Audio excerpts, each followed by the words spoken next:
Почитувани граѓани, почитувани медиуми, ребалансот на буџетот за 2019 година, освен што потикнува раст на платите, обезбедува повеќе пари во здравството и ја унапредува здравствената заштита. Преку ребалансот на буџетот обезбедени се дополнителни 193 милиони денари за набавка на лекови за ретки болести и инсулин.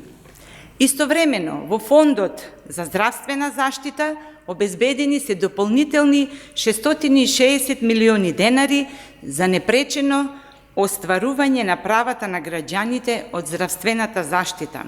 Освен за пациентите, се грижиме и за лекарите. Од месецов, вработените во здравството добиваат за 5% повисока плата. Остануваме посветени на реализација на ветувањето за плата од 100.000 денари за лекарите специјалисти до крајот на мандатот. Почитувани, со ребалансот на буџетот, средствата се пренасочуваат за она што им е важно на граѓаните и затоа сите пратеници треба да го поддржат.